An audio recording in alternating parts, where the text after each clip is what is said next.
খন্ড বাবা লাগে আমার ঘর, দয়াল বাবা খন্ড বাবা লাগে আমার ঘর।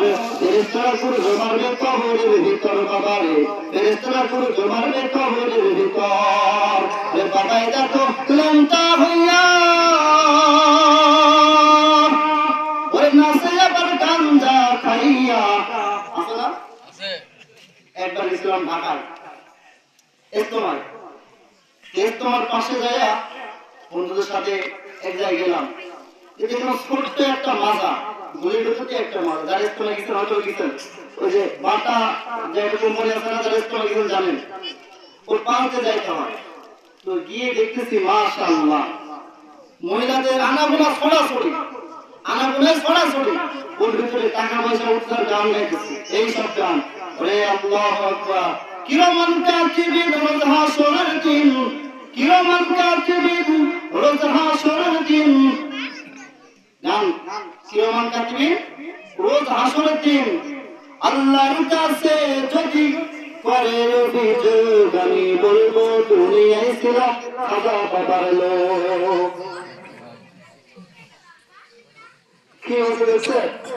আমি দুনিয়ায় বলবো দুনিয়ায় ছিলাম খাজা বাবার লোক। বলেন তো কিয়ামতের মাঠে খাজা বাবার লোক বলে পারবার আশা আছে? হ্যাঁ, যেখানে আল্লাহ তাআলা স্বয়ং নিজে বলছেন ইয়াউমা ইয়াফিরুল মারউ মিন আখি। ভাই বোন ফিররু ফাররা ইয়াফিরু, আরবি যারা বুঝেন তারা বুঝবেন। পলায়ন করা কোরআনের মধ্যে আছে ইয়াউমা ইয়াফিরুল মারউ মিন আখি ওয়া উম্মিহি, উম্মু মানে মা, মাও পলায়ন করবে। ওয়া আবি, আবুন শব্দের অর্থ পিতা, পিতাও পলায়ন করবে। ওয়া সাহিবা, সাহিব মানে বন্ধু, বন্ধু পলায়ন করবে। যেখানে মা পলায়ন করছে, বন্ধু পলায়ন করছে, ভাই পলায়ন করছে, সেখানে খালা পার করবে না। তাহলে আমরা বলবো কিরমান কাতিবিন রোজ হাসরের দিন আল্লাহর কাছে যদি করে অভিযোগ, আমরা বলবো দুনিয়ায় ছিলাম মুহাম্মদের লোক। বলতে পারবো না ইনশাআল্লাহ? মুসলমান করে যারা আমল বেশি বেশি করতে হবে, নামাজ বেশি বেশি পড়তে হবে, বলবেন ইনশাআল্লাহ? বলেন যে ব্যক্তি আমার উপরে 172 বছরের দৈনন্দিন পালন পাঠ করবে, কিয়ামতের ময়দানে আমি রাসূল স্বয়ং তার জন্য জামিনদার হয়ে যাব। সুবহানাল্লাহ। ওই সমস্ত এবার বিশ্বনবী মুহাম্মদ রাসূলুল্লাহ সাল্লাল্লাহু আলাইহি ওয়াসাল্লামকে বলে, ইয়া রাসূলুল্লাহ আমার বাবার জানাজার জন্য কি করব? আল্লাহর পয়গম্বর বলেন, ও আমার উম্মত, তুমি একটু চুপ করো, তুমি কাউকে এলান দিও না, কিছু করো না। সকালবেলায় খেলা বুঝতে পারবা। সুবহানাল্লাহ। কাউকে কিছু বলা করবে না, সকালবেলা আল্লাহু আকবার। সকাল যখন হয়ে গেল, যুবক দেখে দলে সাদা পোশাক পরে তো লোক তার বাবার জানাজা পড়ার জন্য তৈয়ার হয়ে গেছে। সুবহানাল্লাহ। এলান দিল, কেউ এলান দেয় নাই, কে দিল এলান, কেউ এলান দেয় নাই। এ মুসলমান যুবক আশ্চর্য হয়ে আল্লাহর পয়গম্বরকে বলে, ও পয়গম্বর বলেন এরা কারা? এদেরকে আমি চিনলাম না। আল্লাহর পয়গম্বর বলেন এরা হলো তারা আল্লাহ তাআলা রব্বুল আলামিন আসমান থেকে ফেরেশতা পাঠাইছেন তোমার বাবার জানাজা পড়ার জন্য। সুবহানাল্লাহ। পেয়েছি মাওলা তোমার দরবারে, ক্ষমা করে দাও, দাও ক্ষমা করে। হাত কত যায় না ইনশাআল্লাহ? চলো পড়বো আর আপনাদের হাত কত, ঠিক আছে না ইনশাআল্লাহ? তাহলে যে কথা বলেছিলাম 5টা পুরস্কার, তার মধ্যে রাসূল সাল্লাল্লাহু আলাইহি ওয়াসাল্লাম শাফায়াতের জামিনদার হবেন। সুবহানাল্লাহ বলেন। আরেকটা আমাদের আসতে বলবো, হাসান বসরি রাদিয়াল্লাহু তাআলা আনহু, এটা সুন্নাত বিজ্ঞানের মধ্যে আসছে। এটা হচ্ছে হাসান বসরি রাদিয়াল্লাহু তাআলা, তিনি বলেন আমি দেখলাম একদিন আল্লাহ ওয়া যেখানে বসে কিছু লোক থাকে না, হাসান বসরি রাদিয়াল্লাহু তাআলা তিনি কিছু লোক নিয়ে বসে আছেন। তো একজন মহিলা এসে বলে, হুজুর আমার মেয়ে মারা গেছে, কয়দিন হলো? অনেক আছে যে মেয়ে অথবা বাবা মারা গেলে বড় ইসলাম, আল্লাহ তুমি দেখে স্বপ্নে আমার বাবাকে দেখাইতা, বড় শান্তি হইতাম। আমার হয় না? বাবা মারা গেলে পরে, বোন ছেলে মারা গেলে পরে, আল্লাহ আমার বুকের মালিকটা তুমি কেড়ে নিলা, আল্লাহ তুমি যদি একটা স্বপ্নের মধ্যে দেখাইতা, হয় না?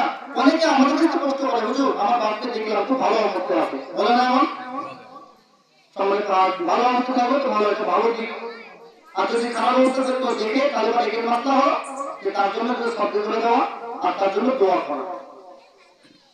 তো হাসান বসরি রাদিয়াল্লাহু তাআলা তিনি আমার বসে আছেন, কিছু লোককে একজন মহিলা এসে বলে, হুজুর আমি দেখলাম যে আমার মা আমার মেয়ে কয়েকদিন আগে মারা গেছে, হুজুর আমার বড় ইচ্ছা আমার মেয়েকে একটু দেখবো। আপনি তো আমল, আপনি তো আল্লাহ আল্লাহ বলি, আপনি তো একটা আমল করে দেন যে আমলটা করলে আমি আমার মেয়েকে দেখতে পাবো।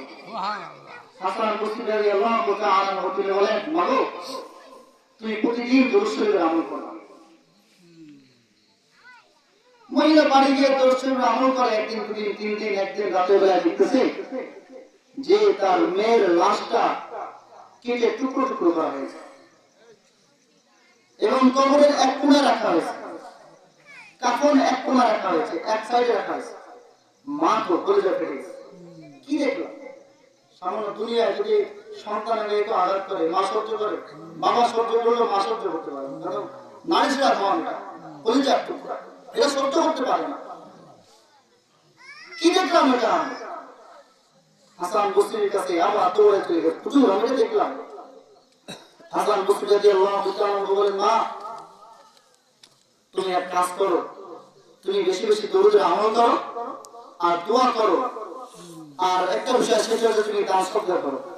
তোমরা কাজ রেখে একটা কথা আছে যে দান সদকা করলে আল্লাহ তাআলা অবশ্যই অবশ্যই আল্লাহ রাব্বুল আলামিন এই সদকার বদলে আল্লাহ তাআলা দুনিয়ার মধ্যে দিয়ে দেন। সুবহানাল্লাহ। আল্লাহ রাসূল কি বলেন জানেন? as-সাদকাতু তারাকুল বালা। অনেক বিপদ টেনশন অনেক ঝামেলার মধ্যে আছে, আপনি দরুদ পড়েন এক নম্বর, দুই নম্বর সদকা করে দেন। যদি সদকা করে দেন আপনার টেনশন দূর করে দেবেন কে? আল্লাহ। কে বলেন কে? আল্লাহ। সবকিছুর মালিক কে? আল্লাহ। সবকিছুর মালিক কে? আল্লাহ। কুল্লাহুম্মা মালিকাল মুলক তুতিল মুলকা মান তাশা ওয়া তানজিউল মুলকা মিম্মান তাশা। সবকিছুর মালিক আল্লাহ। তুমি এটা পরের দিন বাড়ি যাইয়া দোয়া করে আর ঘরে যা ছিল চাউল টাউল যা ছিল টাকা পয়সা আল্লাহ তো দান করে দেন। আমারও যাতে বাপ মা মারা গেছে কোনোদিন হয় যাতে মায়ের মুখটা দেখি না, আছে না? ঈদের দিন আসলে পরে মায়ের মুখটা দেখতাম সকালবেলা।